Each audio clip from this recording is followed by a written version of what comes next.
Hello my dear friends, आज की इस क्लास के अंदर बेटा अपन लेके आए एक नया प्रैक्टिकल बेटा, जिसके अंदर अपन डिस्कस करने वाले हैं आज मीटर ब्रिज के बारे में। बेटा किसके बारे में?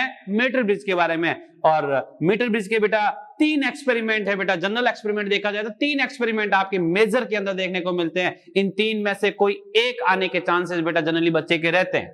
जब हम बात कर रहे हैं यहाँ पर मीटर ब्रिज की, तो मीटर ब्रिज की रीडिंग कैसे लेनी है, कैसे इंस्ट्रूमेंट सेट करना है, क्या क्या पॉइंट्स अपन को इसमें लिखने हैं, वो सब कुछ जो है अपन डिस्कस करने वाले हैं आज के इस क्लास के अंदर बेटा। तो आप लास्ट तक बने रहिए और रीडिंग किस प्रकार से लिखनी है वो भी मैं आपको बताऊंगा। और सबसे इंपॉर्टेंट बात जो बेटा, यहां पर सबको अलग अलग याद करने की जरूरत नहीं है। एक कॉन्सेप्ट सीख लें, ठीक है, एक पैटर्न को देख लें, उसी पैटर्न के अकॉर्डिंग तीनों प्रैक्टिकल चलेंगे बेटा। तो यहां पर तीनों को मैं साथ लेके चलूंगा, आप हर एक चीज को समझते जाएं बेटा। तो लास्ट तक बने रहिए, किस प्रैक्टिकल के लिए आपको कौन कौन से पॉइंट्स लिखने हैं वो सब कुछ बताऊंगा बेटा। तो देखते हैं सबसे पहले कि अपना क्वेश्चन क्या आता है बेटा। मीटर सेतु की सहायता से दिए गए अज्ञात तार का प्रतिरोध एवं प्रतिरोधकता ज्ञात करें बेटा।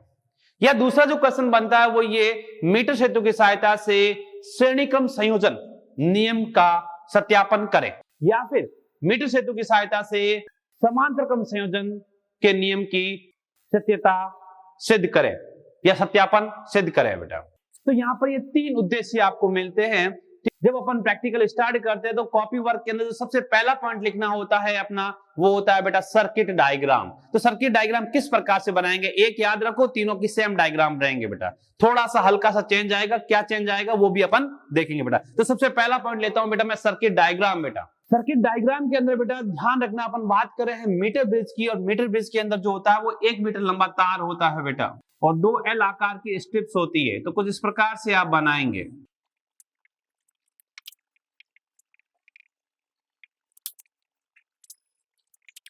तो बेटा मीटर सेतु के डायग्राम के अंदर आपको सिंपल सा इस प्रकार से पैटर्न से आपको डायग्राम ड्रॉ करना होगा, जिसमें ध्यान रखना बेटा, ये जो अपना ए पॉइंट और ये बी पॉइंट, ए पॉइंट और बी पॉइंट के बीच में जो होगा वो 1 मीटर लंबा तार है बेटा, 1 मीटर लंबा तार है, ठीक है। ये 2 L आकार के स्ट्रिप्स है, एक गैप ये रहेगा, दूसरा गैप ये रहेगा। इस पहले गैप के अंदर बेटा आर बॉक्स अटैच होता है, और दूसरे गैप के अंदर अपना अननोन रेजिस्टेंस रहता है, जिसका प्रतिरोध अपन को ज्ञात करना होता है बेटा।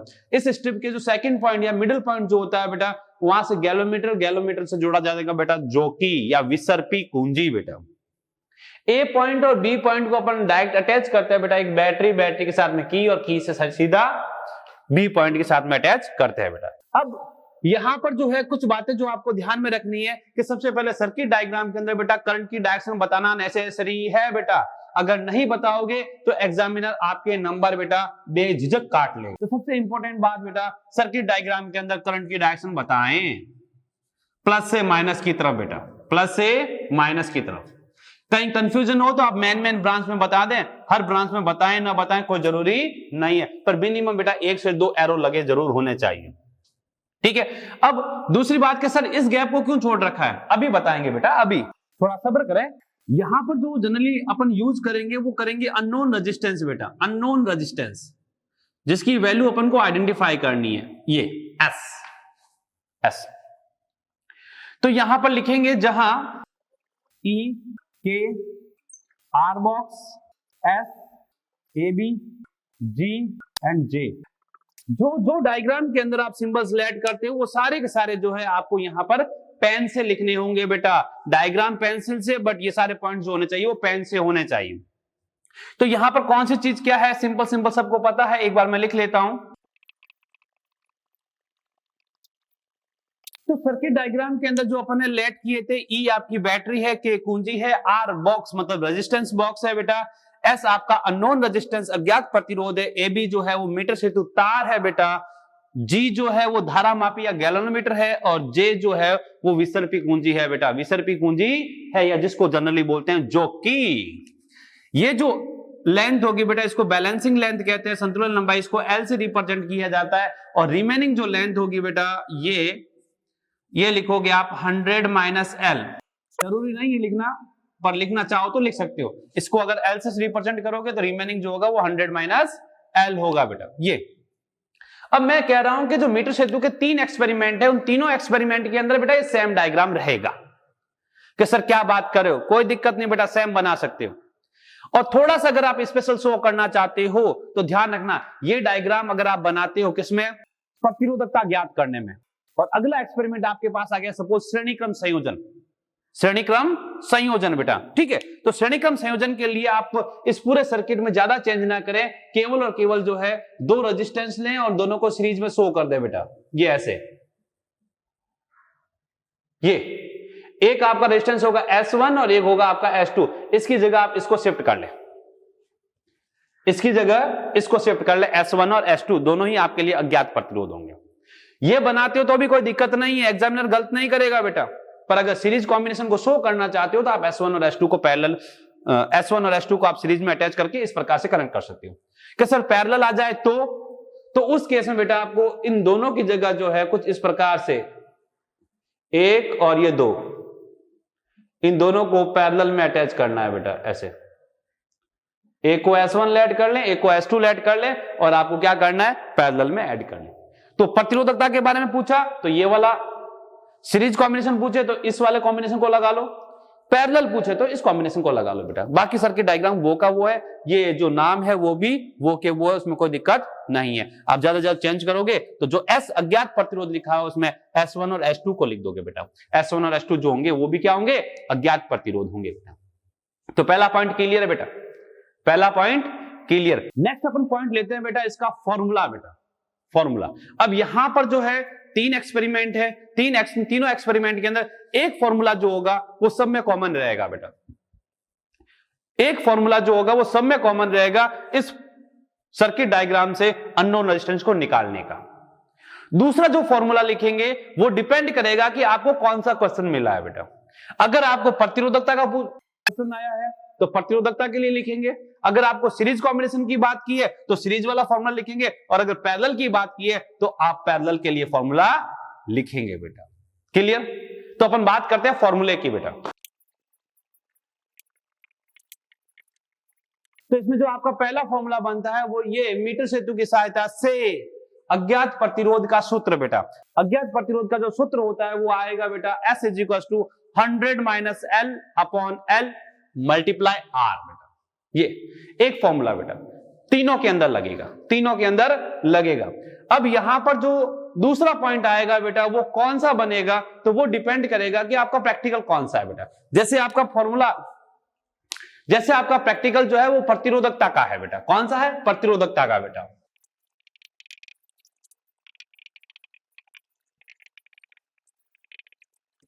तो अगर आपके पास प्रैक्टिकल जो है वो प्रतिरोधकता का है तो उस केस में आप दूसरा पॉइंट लिखेंगे अज्ञात तार की प्रतिरोधकता, और उसका फॉर्मूला लिखेंगे ρ = RA अपॉन L। R = होता है बेटा ρL अपॉन A, तो ρ = हो जाएगा RA अपॉन A, तो ρ = हो जाएगा RA अपॉन L। और A जो होता है वो वायर का क्रॉस सेक्शन एरिया होता है जिसको जनरली लिखा जाता है πr²। R जो होगी वो उस वायर की त्रिज्या होगी बेटा, अननोन रेजिस्टेंस वायर की त्रिज्या होगी बेटा। ठीक है, तो ये आ जाएगा। अगर आपको सीरीज कॉम्बिनेशन पूछा गया है बेटा, सीरीज कॉम्बिनेशन, तो उसके लिए क्या लिखेंगे? तो अगर पूछा गया है सीरीज कॉम्बिनेशन के बारे में बेटा, श्रेणी क्रम संयोजन के बारे में, तो वहां पर आपको सिंपल सा लिखना है श्रेणी क्रम संयोजन के लिए। दूसरा पॉइंट बेटा, दूसरा पॉइंट ध्यान रखना, श्रेणी क्रम संयोजन के लिए तुल्य प्रतिरोध का सैद्धांतिक मान बेटा, सैद्धांतिक मान जो आता है वो आता है SS = S1 + S2। SS it means बेटा सीरीज कॉम्बिनेशन। आप ST भी लिखते हो तो कोई दिक्कत नहीं है बेटा, थ्योरेटिकल वैल्यू बेटा। Okay, clear? तो नेक्स्ट बेटा,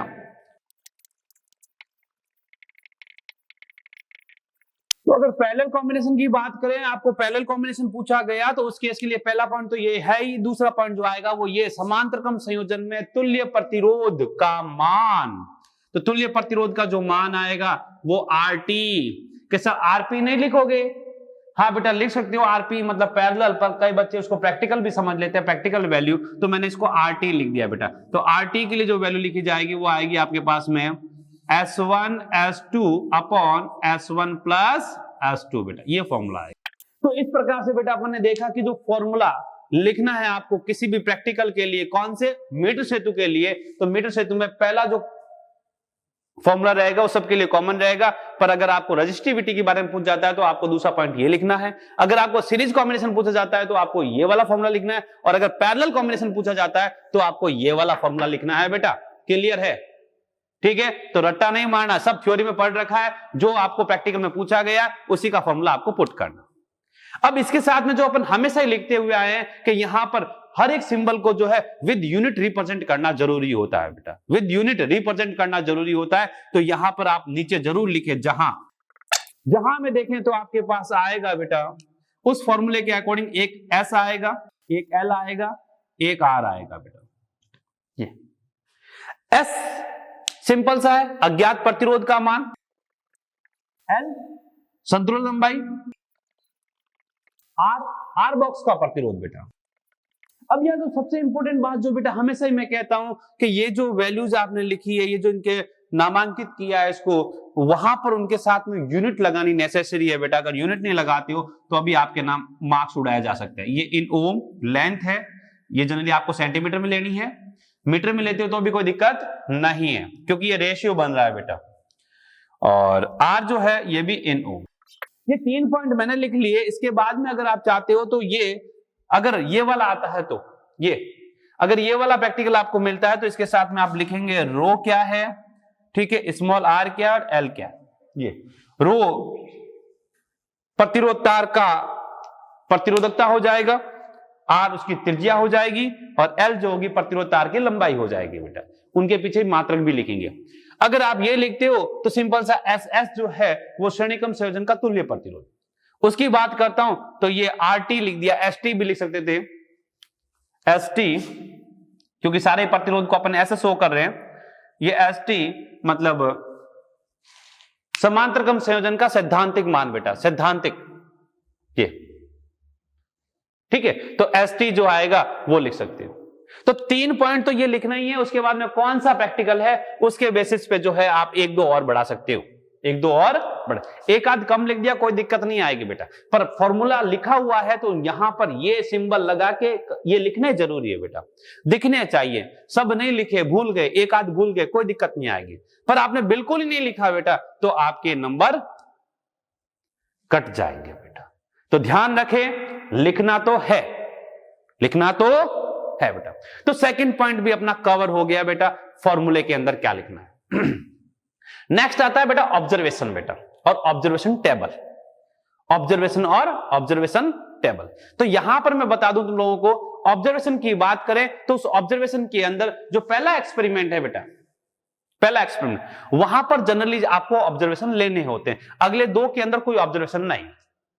कि सर इसमें कौन से ऑब्जर्वेशन है, तो ऑब्जर्वेशन के अंदर सिंपल सी बात आती है, एक तो आपको इस लेंथ के बारे में, जो अननोन रेजिस्टेंस वायर है, अज्ञात प्रतिरोध तार है, उसकी लंबाई वो आपको मेजर करनी होगी। दूसरी बात, अननोन रेजिस्टेंस वायर का रेडियस, त्रिज्या। अब त्रिज्या में भी 2 बातें, या तो ये त्रिज्या जो होगी आपके प्रैक्टिकल लैब के अंदर जो है वो चार्ट के ऊपर लिखी हुई मिलेगी, या एग्जामिनर आपको बता देगा कि इसकी रेडियस ये है। अगर नहीं बताता और आपके इंस्ट्रूमेंट्स के पास में अगर स्क्रू गेज रखा हुआ है तो आपको बेटा प्रैक्टिकली उसकी रेडियस फाइंड करनी होगी। अब प्रैक्टिकली रेडियस फाइंड करने पर बेटा थोड़ा प्रैक्टिकल लेंदी हो जाता है, तो जनरल वे से बेटा टीचर जो है वो उस प्रैक्टिकल के लिए उस रेडियस को बता देता। अगर नहीं बताया है तो आपको अलग से टेबल बना के स्क्रू गेज की हेल्प से उसकी रेडियस मेजर करनी होगी, और मिनिमम 3 ऑब्जर्वेशन लेने होंगे बेटा, मिनिमम 3 ऑब्जर्वेशन लेके उसकी रेडियस आइडेंटिफाई करनी होगी बेटा। क्लियर? तो इसी के लिए ऑब्जर्वेशन है, इनके लिए कोई ऑब्जर्वेशन नहीं है। अब बात आती है बेटा अपने पास ऑब्जर्वेशन टेबल की बेटा, ऑब्जर्वेशन टेबल की बेटा। प्रेक्षण सारणी, प्रेक्षण सारणी के लिए बता दूं, प्रेक्षण सारणी तीनों के लिए सेम है बेटा, तीनों के लिए सेम। ऑब्जर्वेशन नंबर्स भी सेम है बेटा, नंबर ऑफ ऑब्जर्वेशन जो है, प्रेक्षणों की संख्या वो भी समान रहेगी बेटा। इसमें भी 6 ऑब्जर्वेशन है, इसमें भी 6 और इसमें भी 6, मतलब मिनिमम 6 ऑब्जर्वेशन लेना बेटा बोर्ड का रूल है बेटा, आपको 6 ऑब्जर्वेशन लेने ही लेने। अब यहां जब इसकी बात करता हूं तो इस केस के अंदर आपको एक ही सिंगल वायर के बेटा 6 ऑब्जर्वेशन लेने हैं, 6 ऑब्जर्वेशन। इसके लिए। पर जब इसकी बात करूंगा तो उस केस में बेटा सीरीज कॉम्बिनेशन या पैरेलल कॉम्बिनेशन की बात करूंगा तो वहां पर दो अननोन रेजिस्टेंस होते हैं बेटा, दो अननोन रेजिस्टेंस होते हैं, अज्ञात प्रतिरोध होते हैं। तो आपको हर एक इंडिविजुअल, ये पहला अननोन रेजिस्टेंस, ये दूसरा अननोन रेजिस्टेंस, तो इसके लिए दो ऑब्जर्वेशन, इसके लिए दो ऑब्जर्वेशन, कितने हुए? 4। अब इन दोनों को सीरीज में अटैच करोगे, फिर दो ऑब्जर्वेशन और कितने हुए? 6। कि सर पैरेलल हुए तो दो इसके और फिर इनको पैरेलल में अटैच करो और दो उसके ले लो, तो टोटल कितने हो गए? 6 बेटा। तो यहां पर है बेटा 6 ऑब्जर्वेशन लेना नेसेसरी है। सीरीज पैरेलल की बात करें तो हर एक वायर के लिए दो हो जाएंगे और दो ऑब्जर्वेशन जो हो जाएंगे या तो सीरीज के लिए होंगे, दोनों को सीरीज में अटैच करके, या फिर दोनों को पैरेलल में अटैच करके हो जाएंगे बेटा। पर ऑब्जर्वेशन टेबल बनेगी सबकी एक जैसी बेटा, एक जैसी। तो ऑब्जर्वेशन टेबल कैसे बनानी है वो अभी अपन देखते हैं। तो ध्यान रखना, ऑब्जर्वेशन टेबल के लिए भी आपको रट्टा नहीं मारना है। ये फॉर्मूला क्या है, ये फॉर्मूला काम आएगा बेटा। इस फॉर्मूले को देखते हुए आप ऑब्जर्वेशन टेबल बना लोगे कि सर कैसे। अब कैसे क्या, इस फॉर्मूला में देखो क्या नीड है आपको, आर बॉक्स का प्रतिरोध, बैलेंसिंग लेंथ, और चाहो तो ये और फिर ये। तो सीरियल नंबर के बाद में पहला, दूसरा, तीसरा और चौथा। अगला बनाओ तो एस मीन का बना सकते हो बेटा। क्लियर? तो अपन बनाते हैं ऑब्जर्वेशन टेबल बेटा। तो ऑब्जर्वेशन टेबल बनाने के लिए फॉर्मूला आप ध्यान रखो, S is equals to 100 minus L upon L multiply R। ठीक है, तो सबसे पहले जो आपको लिखना है वो है सीरियल नंबर। सेकंड जो पॉइंट है वो ये, इसको बोलोगे आर बॉक्स का प्रतिरोध। थर्ड जो है वो ये संतुलन लंबाई। नेक्स्ट जो है वो ये, नेक्स्ट जो है वो ये, और नेक्स्ट अगर बनाना चाहते हो तो ये एस मीन, माध्यम।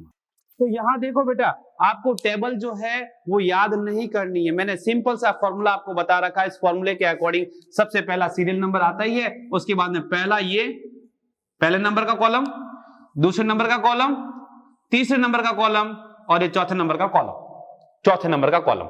और ये जो है अपना पांचवा कॉलम एस मीन का हो गया, इसका माध्य ले लिया, माध्य ले लिया बेटा। तो ये आपकी ऑब्जर्वेशन टेबल बनती है बेटा। क्लियर? चलें आगे। अब यहां पर जो है आपको ऑब्जर्वेशन जो लेने हैं वो कितने लेने हैं? 6 ऑब्जर्वेशन लेने हैं बेटा। कितने लेने हैं? 6 ऑब्जर्वेशन लेने हैं। कितने लेने हैं? 6 लेने हैं। कितने लेने हैं?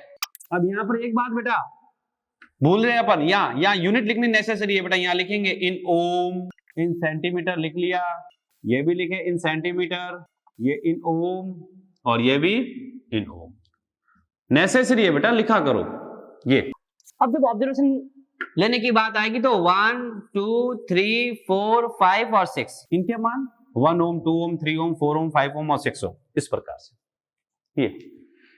अब ये तो चीज होती है रजिस्टिविटी के लिए। किसके लिए? रजिस्टिविटी के लिए। अगर आप बात कर रहे हो किसके लिए? सीरीज के लिए या पैरेलल के लिए बेटा। किसके लिए?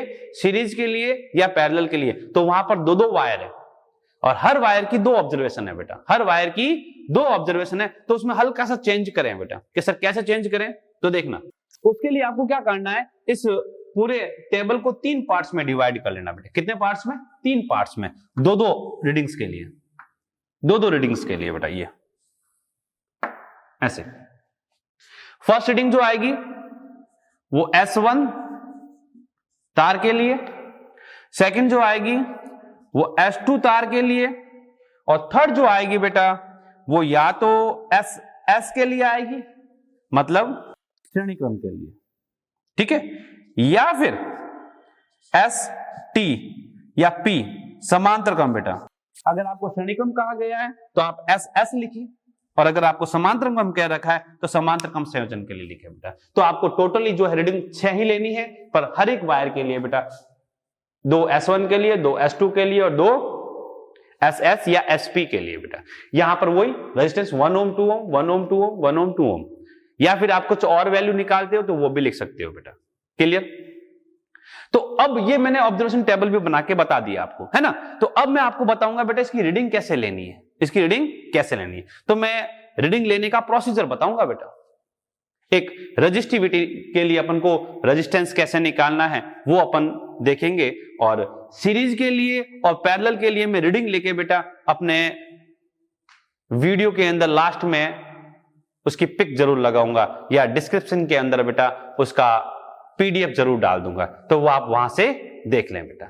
ओके, तो चलते हैं अपन इंस्ट्रूमेंट पे बेटा, कि इंस्ट्रूमेंट पे कैसे वर्क करना है अपन को। तो नेक्स्ट, तो बेटा ये है अपना मीटर ब्रिज बेटा, मीटर सेतु का प्रैक्टिकल इंस्ट्रूमेंट। इसमें मैं आपको एक बार दिखा देता हूं, समझा देता हूं कि ये जो मीटर सेतु है उसके अंदर ये एक मीटर स्केल लग रखी है और इसके ऊपर जो है एक वायर अटैच है A और B पॉइंट के बीच में। और ये जो वायर होता है बेटा जनरली मिश्र धातु का बना हुआ होता है, मैग्नेन कांस्टेंट या यूरेका का बना होता है।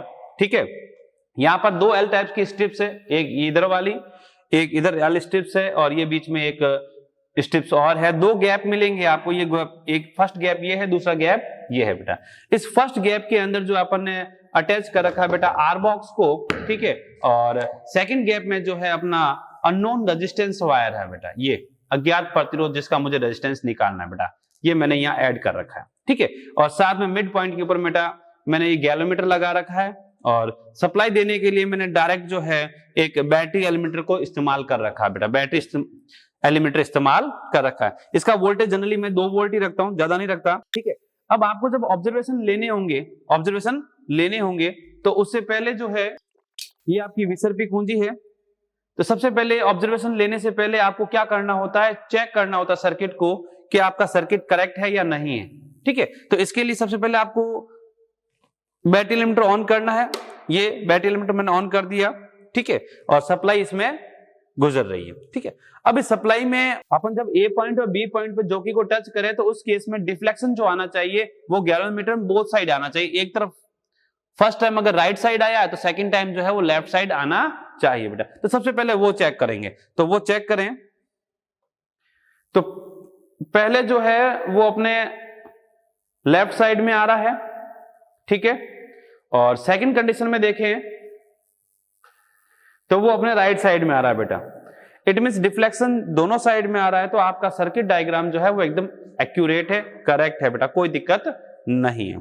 ठीक है, अब अपन क्या करेंगे, अपन लेंगे रीडिंग बेटा। रीडिंग कैसे लेनी वो देखें। तो मीटर ब्रिज जो है बेटा जीरो डिफ्लेक्शन मेथड पे वर्क करता है, शून्य विक्षेप विधि पे वर्क करता है। जब अपन बैलेंसिंग लेंथ निकालेंगे उस समय इसका डिफ्लेक्शन 0 आना चाहिए बेटा, गैलोमीटर का विक्षेप 0 आना चाहिए। मीटर सेतु के सिद्धांत पे कार्य करता है बेटा, शून्य विक्षेप के सिद्धांत पे कार्य करता है, कुछ भी कह सकते हो, है ना।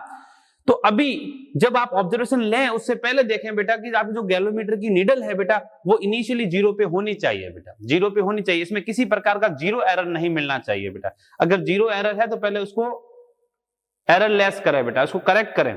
ठीक है, तो यहां पर जब फर्स्ट ऑब्जर्वेशन की बात कर रहा हूं तो उसके लिए मैं ले रहा हूं 1 ओम का रेजिस्टेंस, यहां से रिमूव कर रहा हूं बेटा। ये 1 ओम का रेजिस्टेंस मैंने आर बॉक्स से रिमूव कर लिया। और बैलेंसिंग लेंथ देखेंगे तो बैलेंसिंग लेंथ जो है वो जनरली 30 to 70 के बिटवीन चाहिए बेटा, अपन को 30 to 70 के बिटवीन होनी चाहिए। तो बेटा अपनी जो फर्स्ट ऑब्जर्वेशन है 1 ओम के लिए, वो अगर बैलेंसिंग लेंथ देखें तो आप पहले इस नीडल को, आप सबसे पहले इस जॉकी को टच करेंगे, डिफ्लेक्शन 1 साइड आ रहा है। ठीक है, आप धीरे धीरे आगे बढ़ाएं इसको, ध्यान रखें इसको, इसके ऊपर रगड़े नहीं बेटा। ये देखो अभी लेफ्ट हैंड साइड आ रहा है, मैंने थोड़ा आगे बढ़ाया, अभी भी लेफ्ट साइड है। ये अब राइट साइड हो गया तो नो डाउट अपनी जो वैल्यू आएगी इन दोनों के बीच में आएगी। ये पॉइंट मिल चुका है मुझे बेटा जीरो डिफ्लेक्शन के लिए। ये जो वैल्यू आई है वो आई है बेटा मेरे पास, ध्यान से देखें बेटा 21 के पास है। ये एग्जैक्ट देखें, ये 21 सेंटीमीटर एग्जैक्ट है बेटा, एग्जैक्ट 21 सेंटीमीटर। अब यहां पर बच्चा कंफ्यूज हो जाता है कि स्केल जो होती है वो दोनों साइड में होती है, ऊपर भी होती है और नीचे भी होती है, तो कौन सी लेंथ लिखनी है, 21 लिखनी है, 79 लिखनी है। तो ध्यान रखना अपना पॉजिटिव टर्मिनल बेटा इस तरफ से जुड़ा हुआ है, तो आप ए टर्मिनल से लेंथ मेजर करोगे तो आपके पास आएगी 21 सेंटीमीटर बेटा, है ना। ध्यान रखना आर बॉक्स जिस तरफ से जुड़ा हुआ हो उस तरफ से जो है आपको लेंथ मेजर करनी होती है। तो फर्स्ट ऑब्जर्वेशन जो आ गया मेरे पास 21 सेंटीमीटर आ गया, ये 21 सेंटीमीटर एल की वैल्यू। ठीक है, अब सेकंड ऑब्जर्वेशन के लिए आप 2 ओम को निकालोगे, यहां मैं 1 ओम को लगा लेता हूं, 2 ओम मैंने जो है निकाल लिया। अब 2 ओम के लिए जो बैलेंसिंग लेंथ आएगी नो डाउट वो 21 से ज्यादा आएगी। धीरे धीरे आगे बढ़ाते रहे। ये मिल चुकी है बेटा मुझे 33 के आसपास है, बट एग्जैक्ट अगर देखें 33 से थोड़ा सा कम है, 32.8 के आसपास है, 32.8 बेटा। 32.8 सेंटीमीटर बेटा। ये नेक्स्ट थर्ड ऑब्जर्वेशन के लिए आप 3 ओम निकालोगे, 2 ओम पहले से निकाल रखा है, एक मैंने और निकाल दिया। ये 3 ओम रेजिस्टेंस है। ध्यान रखना बेटा ये सारे रेजिस्टेंस आर बॉक्स के सीरीज कॉम्बिनेशन में होते हैं। तो अभी देखें अपनी लेंथ इससे भी ज्यादा आएगी, मेरे पास आ चुकी है ये जो वैल्यू आई है ये मेरे पास मिली है बेटा 42.7 के आसपास है बेटा, 42.7। 3 ओम के लिए 42.7 सेंटीमीटर बेटा। अब बात करेंगे 4 ओम के लिए, ये मैंने इसमें से 4 ओम रिमूव कर लिया बेटा, 4 ओम, तो इसकी बैलेंसिंग लेंथ उससे भी ज्यादा आएगी। ये इसके लिए भी आ गई बेटा, इसकी वैल्यू जो आई है वो 49.4 आई है बेटा, 49.4 सेंटीमीटर बेटा। क्लियर? ये 4 ओम के लिए। 5 ओम के लिए बेटा यहां पर मैं ये दोनों कीज लगा लेता हूं और डायरेक्ट 5 ओम का ही रेजिस्टेंस रिमूव कर लेता हूं बेटा। ये 5 ओम वाला 5 ओम। अब 5 ओम के लिए बैलेंसिंग लेंथ इससे भी ज्यादा आएगी बेटा। ये 5 ओम के लिए रीडिंग आ चुकी है बेटा और रीडिंग है 55.1 बेटा, 55.1 सेंटीमीटर बेटा। लास्ट ऑब्जर्वेशन अपन को और लेना है, 5 निकाल रखा है, 1 ओम और निकाल लेता हूं। 5 ओम के लिए जो रीडिंग आ रही है बेटा वो आ रही है 59.6 सेंटीमीटर। एक रीडिंग और ले लेता हूं बेटा 7 ओम के लिए। 7 के लिए 7 ओम के लिए जो आया है वो आया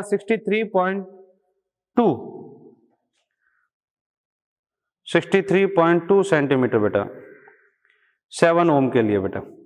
अब यहां पर बच्चा कहता है कि सर अपन को ऑब्जर्वेशन जो है वो 6 लेने हैं, आपने 7 क्यों लिए? 7 इसलिए लिए क्योंकि अपन सावधानियां के अंदर लिखते हैं बेटा सिंपल सा कि अपनी जो बैलेंसिंग लेंथ आनी चाहिए वो 30 to 70 के बिटवीन होनी चाहिए बेटा, 30 से 70 के बीच में होनी चाहिए। पर मेरी जो पहली रीडिंग थी बेटा वो 21 आई थी, 1 ओम के लिए। तो मैंने क्या किया, अगर उस रीडिंग को मुझे यहां से हटाना है तो रिमेनिंग मेरे पास 6 रीडिंग रहे, तो मैं 2 ओम से लेके 7 ओम तक जो है रीडिंग्स लिख लूंगा बेटा। क्लियर है? तो यहां पर ये आपके पास है बेटा मीटर सेतु का इंस्ट्रूमेंट है बेटा, सिंपल से आपको ध्यान में रखना है। रीडिंग लेना बहुत ही आसान है। अगर सीरीज की बात आती है या पैरेलल की बात आती है तो उस केस में बेटा जैसे मेरे पास ये अननोन रेजिस्टेंस वायर था, सीरीज के लिए पहले S1 को अप्लाई करते और 2 रेजिस्टेंस फाइंड करते, 2 वैल्यू फाइंड करते, फिर S2 को अप्लाई करते और 2 वैल्यू फाइंड करते बेटा। क्लियर? फिर उन दोनों को या तो सीरीज में लगाते जब मुझे सीरीज कॉम्बिनेशन निकालना होता, या फिर मैं उसको पैरेलल में लगाता, या उसको मैं क्या करता पैरेलल में लगा कि सर कैसे लगाते बताओ, तो अभी बताते हैं। तो बेटा अगर सीरीज या पैरेलल की बात होती है तो मैंने अपने लैब के अंदर सेटअप क्या कर रखा है कि ये वायर जो है मैंने डायरेक्ट अटैच कर रखे हैं, ये अलग अलग स्क्रू कस रखे हैं। इन स्क्रूओं के मध्य मैंने रेजिस्टेंस वायर अलग अलग डिफरेंट लेंथ के लगा रखे हैं। जैसे मेरे पास एक वायर ये है, ये इसको अगर मैं S1 लेट कर लेता हूं तो इस पॉइंट्स के बिटवीन जो है मैं 2 ऑब्जर्वेशन निकालूंगा और सेकंड वायर जो है मैं ये ले लूंगा, ठीक है, तो ये S2 लेट हो जाएगा और इसके लिए भी 2 ऑब्जर्वेशन ले लेंगे, ठीक है। और अगर अपन को इसी को सीरीज में लेना होता है, सीरीज में, तो इस पूरे वायर को कंटिन्यू में ले लेंगे बेटा, पूरे वायर को कंटिन्यू में ले लेंगे, तो अपने दोनों टर्मिनल इस 2 पॉइंट्स के बीच में लगा लेंगे बेटा, इन 2 पॉइंट्स के बीच में, ठीक है। तो अपने को जो है सीरीज कॉम्बिनेशन के लिए 2 वैल्यू मिल जाएगी। पर यही बात जब पैरेलल की होती है तो उस पैरेलल के केस में बेटा अपन जो टर्मिनल लगाएंगे, एक हो गया S1, एक हो गया S2, तो एक टर्मिनल ये यूज लिया जाएगा, दूसरा टर्मिनल जो होगा इन दोनों को कॉमन करेंगे बेटा। कि सर कॉमन कैसे करोगे, ये तो अलग अलग है। तो कॉमन करने के लिए बेटा मैं यहां पर सिंपल सा एक तांबे का तार लूंगा और इसको यहां से बांध दूंगा बेटा, या इन दोनों के बीच में बांध कर फिर इसको अटैच कर लूंगा बेटा सर्किट के साथ में।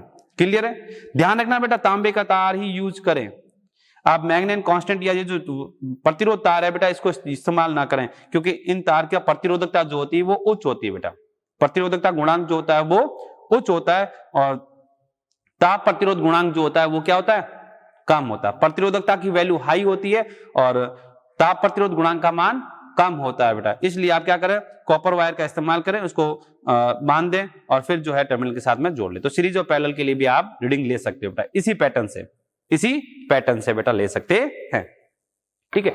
तो अभी जो अपन ने 7 ऑब्जर्वेशन लिए, इसकी कैलकुलेशन करते हैं और अपन देखते हैं कि अपने पास जो रेजिस्टेंस आया वो अप्रोक्स सेम है या नहीं है, उसकी कैलकुलेशन कैसे करनी वो देखेंगे बेटा। तो नेक्स्ट, तो बेटा जो अपन ने ऑब्जर्वेशंस लिए उस ऑब्जर्वेशन की वैल्यू अपन ने L निकाल ली 1 ओम के लिए, 2 के लिए, 3 के लिए, ठीक है। और मैंने 100 माइनस L भी करके नेक्स्ट कॉलम को भी जो है वो फिल कर लिया, ठीक है। आप 100 माइनस 21 करोगे 79 आएगा, एक्सेट्रा आप कर लोगे, ठीक है। अब अगला जो पॉइंट आता है अपने पास 4th नंबर पॉइंट, वो आता है बेटा कैलकुलेशन का, गणना का, जिससे अपन ये कैलकुलेशन करके इस कॉलम को फुलफिल करेंगे और नेक्स्ट कॉलम को भी फुलफिल करेंगे ना। तो गणना के अंदर जो है आपको सिंपल सा पहले फॉर्मूला लिखना है। मीटर सेतु की सहायता से अज्ञात तार का प्रतिरोध S = 100 minus L upon L multiply में R। उसके बाद में जो है आप लिखेंगे बेटा, पूरा क्लियर लिखेंगे फर्स्ट प्रेक्षण के लिए, फर्स्ट प्रेक्षण के लिए, फर्स्ट ऑब्जर्वेशन के लिए बेटा। अब फर्स्ट ऑब्जर्वेशन के लिए जो आपके पास में रीडिंग थी, जैसे R की वैल्यू सर 1 ओम थी, ठीक है। वैसे मुझे इस रीडिंग को लेना नहीं है क्योंकि मैंने 7 ऑब्जर्वेशन लिया है, ठीक है। तो मुझे 6 ही लेनी है और मेरी ऑब्जर्वेशन जो आनी चाहिए, L की वैल्यू जो आनी चाहिए वो 30 to 70 के बिटवीन आनी चाहिए। तो ये 21 आ रही है, पर अपन कैलकुलेशन जरूर करेंगे बेटा इसकी। तो R की वैल्यू 1 ओम है और L की जो वैल्यू है बेटा वो 21 सेंटीमीटर है। तो इसके लिए जो मेरे पास S1 आएगा, उस S1 के लिए 100 माइनस L बेटा, 100 माइनस L, L की value 21 upon L 21 multiply R की वैल्यू है 1 ओम बेटा, ठीक है। इसको सिंपलाइज करें। नेक्स्ट जो आएगा सेकंड ऑब्जर्वेशन के लिए बेटा, सेकंड प्रेक्षण के लिए बेटा, R की वैल्यू 2 ओम, जबकि L की वैल्यू जो है अपने पास आई थी बेटा 32.8 सेंटीमीटर बेटा, 32.8 सेंटीमीटर। तो इसके लिए लिखेंगे S2 = 100 माइनस 32.8 अपॉन 32.8 मल्टीप्लाई 2 ओम = तो ऐसे आप सेकंड के लिए, फिर थर्ड के लिए, फोर्थ के लिए, फिफ्थ के लिए, सबके लिए लिखेंगे। तो मैं यहां पर जो है वो डायरेक्ट एक बार लिख लेता हूं, ठीक है। तो जब मैं बात करूंगा S3 के लिए, तो S3 के लिए आएगा 100 माइनस 42.7 अपॉन 42.7 मल्टीप्लाई 3। S4 के लिए जो आएगा 100 minus 49.4 upon 49.4 multiply 4। Next,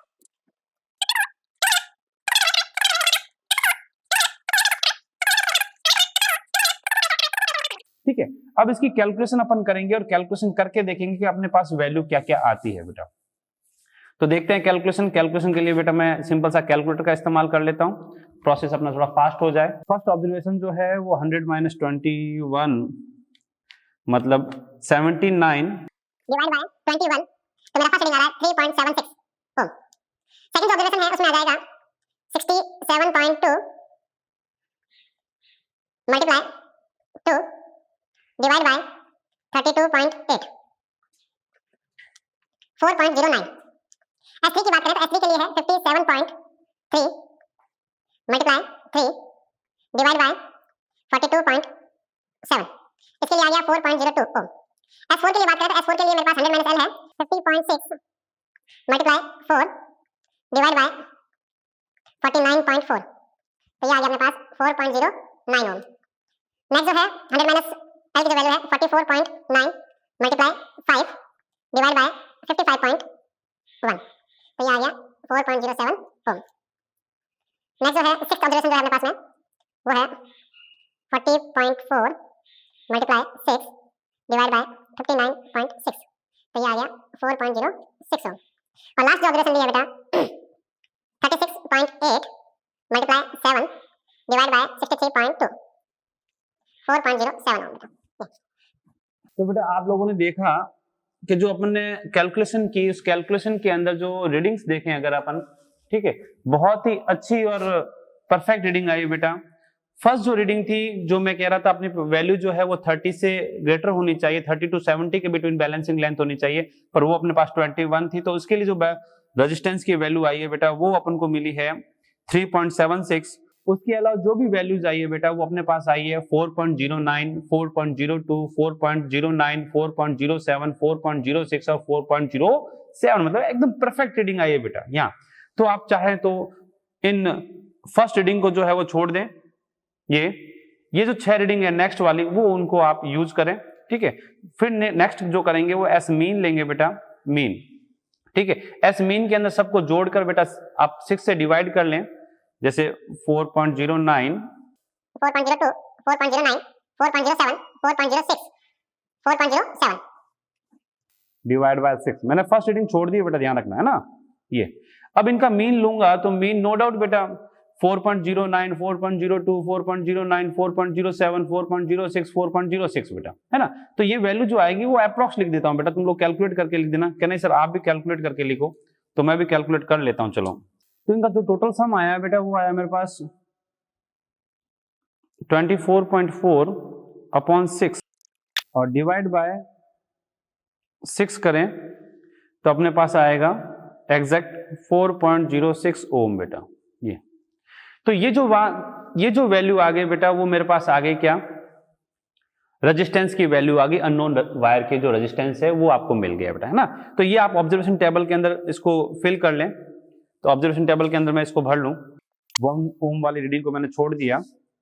second जो मेरे पास आई 4.09, 4.02 ओम, 4.09 ओम, 4.07, 4.06, 4.07, ये इन सब का मीन जो आया वो भी ले लेते हैं 4.06 ओम बेटा, ये ठीक है। तो ये तो अपन ने क्या किया, रेजिस्टेंस की वैल्यू फाइंड कर ली। अब अपन को आइडेंटिफाई करना है बेटा रेजिस्टिविटी के बारे में भी।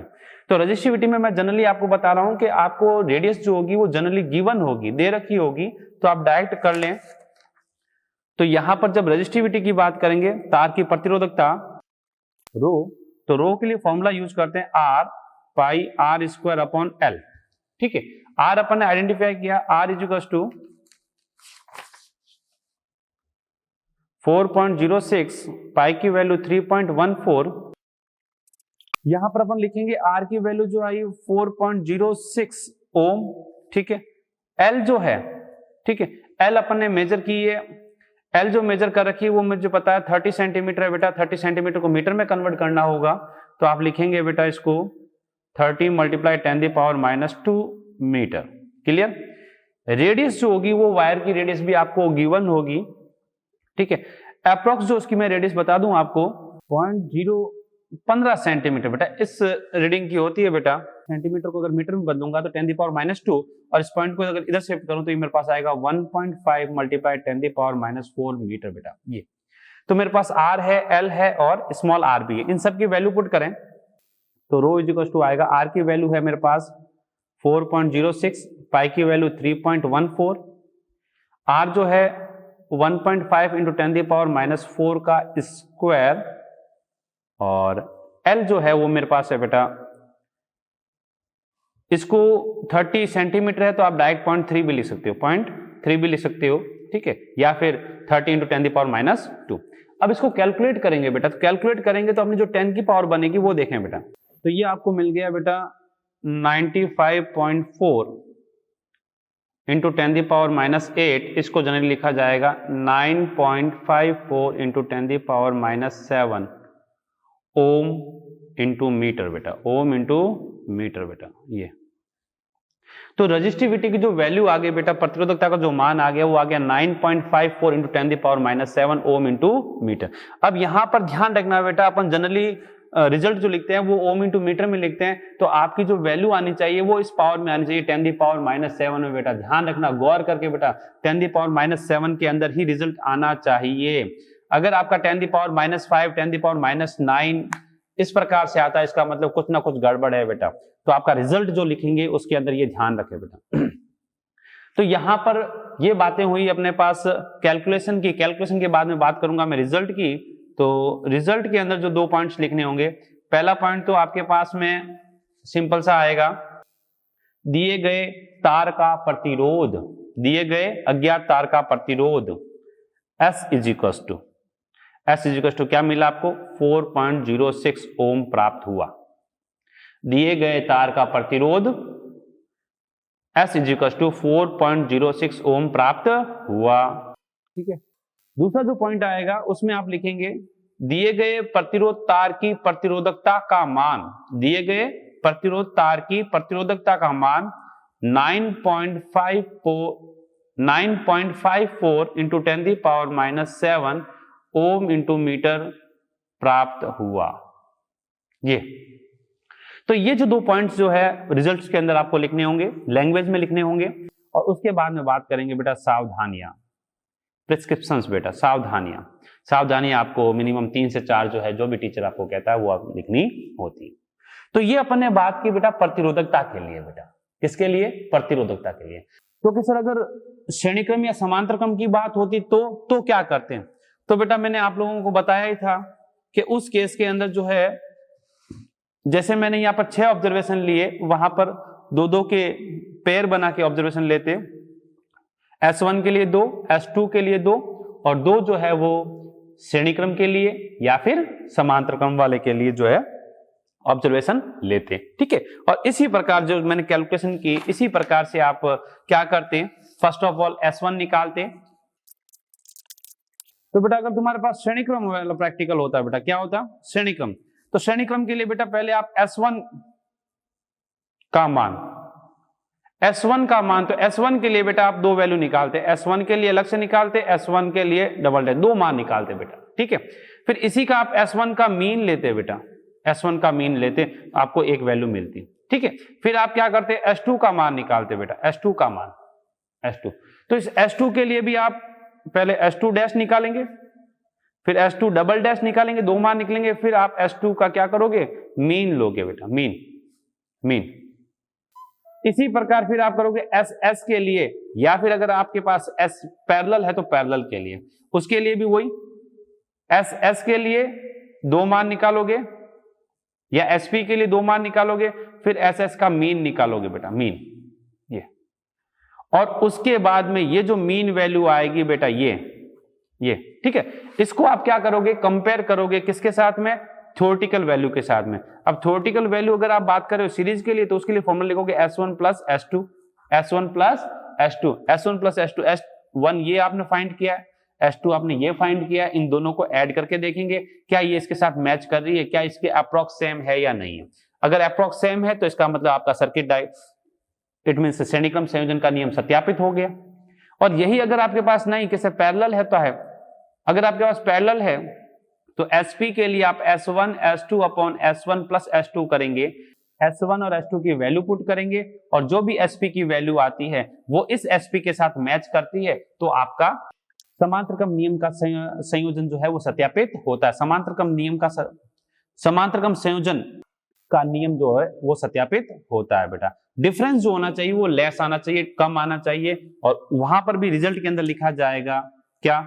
दिए गए प्रतिरोध तारों के लिए श्रेणी क्रम संयोजन या समांतर क्रम संयोजन के सैद्धांतिक मान बेटा ये वाले सैद्धांतिक मान और प्रैक्टिकल मान बेटा, प्रैक्टिकल मान अप्रॉक्स या लगभग समान प्राप्त हुए, जिससे श्रेणी क्रम संयोजन या समांतर क्रम संयोजन के नियम की सत्यता सिद्ध होती है बेटा। ये इस प्रकार से आपको करना होगा, और 4 सावधानियां या 3 सावधानियां जो भी आपको एग्जामिनर कहता है उसके अकॉर्डिंग आपको लिखनी होगी। तो आई थिंक आपको ये प्रैक्टिकल जो है वो समझ में आया होगा। मैंने 3 प्रैक्टिकल को एक के साथ में ही इंक्लूड करके समझाने की कोशिश की है।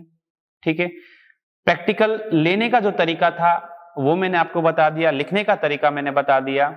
इसके ऊपर जो वाइवा के जो क्वेश्चंस बनते हैं बेटा, अब वीडियो काफी लंबा हो रहा है, तो वाइवा के क्वेश्चन जो है अपन एक अलग से वीडियो बनाएंगे, जिसके अंदर हर एक प्रैक्टिकल के जो वाइवा क्वेश्चंस है वो डिस्कस करेंगे बेटा। ठीक है, तो आप ऐसे ही बेटा अपने सब्जेक्ट को स्ट्रॉन्ग करना चाहे, अपने कॉन्सेप्ट को क्लियर करना चाहे और हर चीज को समझने की आप इच्छा रखते हैं, तो आप मेरे साथ जुड़े रहिए और मेरे चैनल को सब्सक्राइब करें, लाइक करें, शेयर करें, और अपने सुझाव जो है कमेंट सेक्शन बॉक्स में जो है वो जरूर दें बेटा, तो आपके लिए और भी अच्छा कर पाएंगे बेटा। तो मिलते हैं बेटा नेक्स्ट क्लास में, नेक्स्ट वीडियो में बेटा, और नए प्रैक्टिकल के साथ।